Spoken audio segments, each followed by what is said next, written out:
Le projet de loi de finances pour l'exercice budgétaire 2025 a été adopté hier en Conseil des ministres. Les détails en début de journal.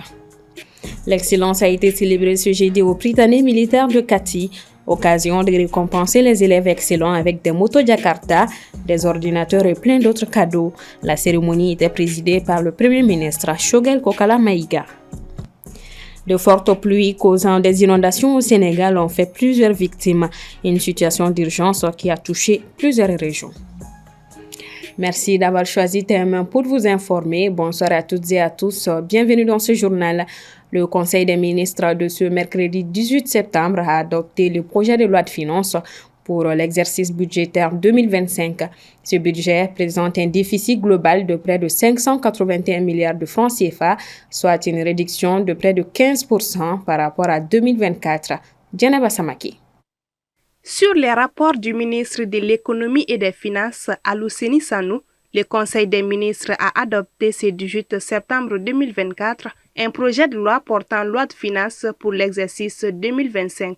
Les prévisions des recettes budgétaires pour l'exercice 2025 s'élèvent à 2648,900 milliards de francs CFA contre 2387,872 milliards de francs CFA dans la loi de finances rectifiée 2024, soit une augmentation de 261,28 milliards de francs CFA correspondant à une hausse de 10,93%. Les prévisions des dépenses budgétaires pour l'exercice 2025 s'élèvent à 3229,886 milliards de francs CFA contre 3070,740 milliards de francs CFA dans la loi de finances rectifiée 2024, soit une hausse de 159,146 milliards de francs CFA et un taux de progression de 5,18%. Généralement, dans notre pays, les dépenses budgétaires sont largement supérieures aux ressources budgétaires. Et dans le cas d'espèce pour le projet de loi de finances qui a été adopté hier, le déficit budgétaire se situe à 581 milliards contre 683 milliards dans la loi de finances rectifiée 2024.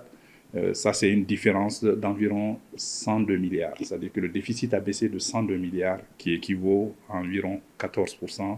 Et ça, c'est vraiment un geste qu'il faut saluer. Le déficit budgétaire, c'est cet écart entre les ressources budgétaires et les dépenses budgétaires doivent être empruntées. Cela constitue la dette publique qui doit être remboursée en termes des services de la dette et des principales de la dette. C'est une bonne chose que les recettes augmentent par rapport aux dépenses et que le déficit soit en train de diminuer.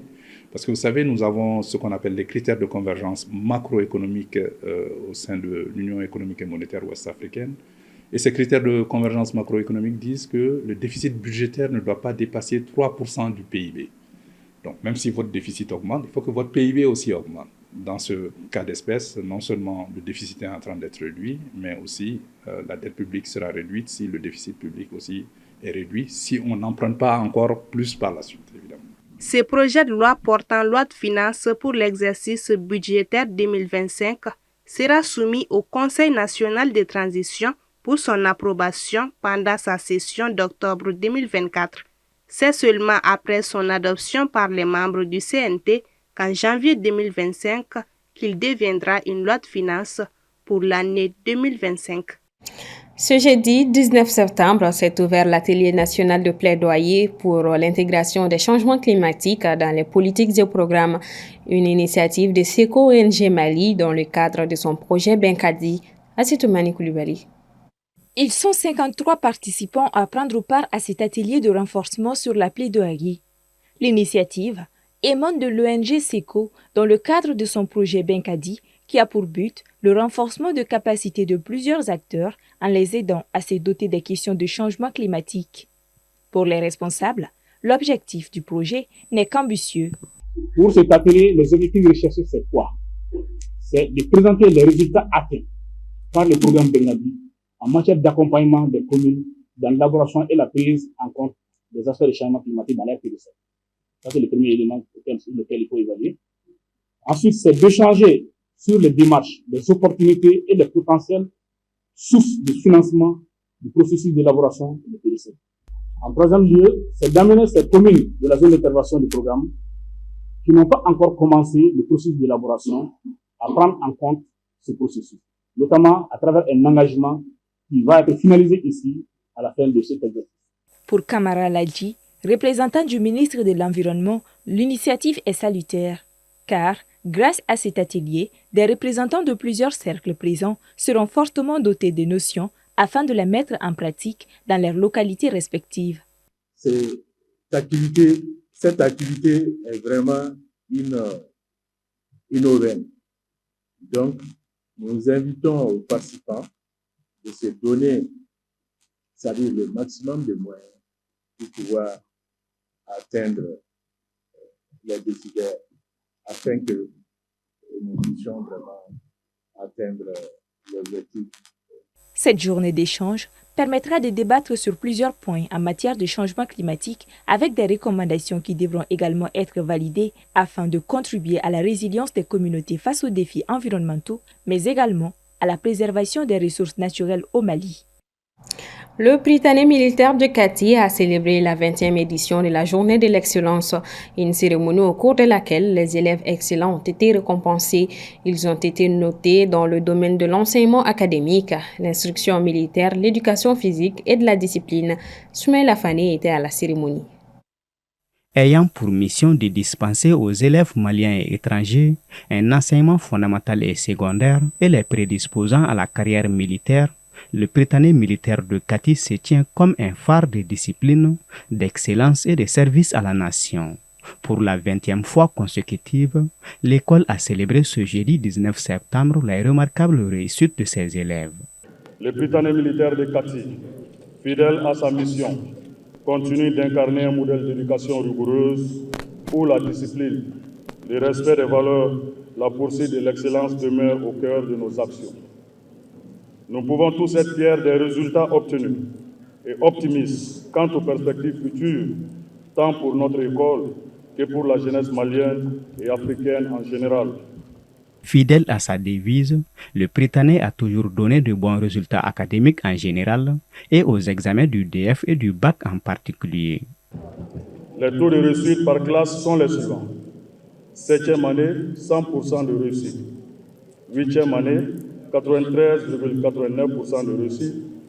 9e année, 100% de réussite avec comme deuxième national notre élève Amadou Mamari Kamara qui a obtenu une moyenne de 18,54 au DEF. 12e année, 93,85% de réussite avec 56,02% des élèves obtenant une mention. Pour le Premier ministre, l'armée étant la colonne vertébrale de notre nation, elle doit toujours être mise au top priorité des activités de l'État. Quand je dis ça, ça me conduit à remercier tous ceux qui sont à la manœuvre dans la formation de nos militaires. L'encadrement qui donne les connaissances. Les militaires eux-mêmes qui sont formés ici.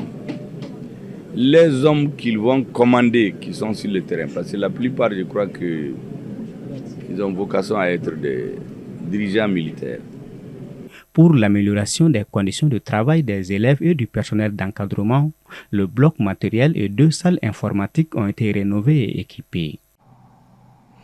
Direction la Côte d'Ivoire, Amadou Koulibaly, le porte-parole du gouvernement ivoirien, a réagi sur la décision de la Cour pénale internationale de fermer son bureau d'Abidjan. Pour lui, je cite, « Cela montre que nos juridictions nationales marchent bien et ont pris donc la place. » Fin de citation. La CPI, quant à elle, dit avoir bouclé ses enquêtes dans le pays, puisqu'après le procès contre des personnalités ivoiriennes, elles ont été acquittées. Au Sénégal, les pluies torrentielles des 15 et 16 septembre dernier ont inondé 24 localités. Plus de 4500 maisons sont touchées, des routes bloquées et des infrastructures endommagées. Ibrahim Babi. Parmi les localités les plus touchées, Touba, situé dans la région de Diourbel, a subi les plus gros dégâts avec 1238 maisons inondées et 16 axes routiers impraticables. Les précipitations ont atteint 140,1 mm, provoquant l'effondrement de plusieurs bâtiments, en faisant 3 victimes. À Dakar, la capitale, 350 maisons ont été inondées, nécessitant l'activation de 10 sites de pompage. Guédiawaye, une autre localité gravement touchée, compte 235 maisons inondées et 8 sites de pompage en action. Les régions de Rufisque et Kaolack sont également parmi les plus affectées, avec des efforts de pompage en cours pour rétablir la situation. Face à cette crise, la Brigade nationale des sapeurs-pompiers, sous la direction du général Mamadou Ndoye, a mis en œuvre une stratégie d'anticipation, de planification et d'intervention rapide. À ce jour, 115 sites de pompage ont été activés sur l'ensemble du territoire national, dont 39 ont déjà été libérés. Le ministère de l'Intérieur a souligné que les priorités actuelles se concentrent sur la stabilisation des zones les plus affectées comme Dakar, Guédiawaye, Rufisque et Taouba, avec des efforts accrus pour libérer les axes routiers stratégiques et protéger les établissements scolaires avant la prochaine rentrée. Cette situation d'urgence appelle à la vigilance et à la solidarité de tous les citoyens pour surmonter cette catastrophe naturelle au Sénégal. Prêche, le défi de la réglementation, c'est la une du Journal du Mali cette semaine. En effet, l'imam Bandjougou Traoré a été arrêté et placé sous mandat de dépôt le 10 septembre dernier pour des propos controversés à l'endroit des femmes. Une arrestation qui relance la question de la réglementation des prêches. Le numéro 492 de l'Hebdo parle également de la série d'attaques perpétrées dans la capitale cette semaine et bien évidemment des Maliennes au sommet du basket féminin. À lire et à télécharger sur www.journaldumali.com. Bonne lecture à vous, mesdames et messieurs. Merci d'avoir suivi sur 1945. Le programme continue sur la télévision qui vous allume. Bonsoir à tous.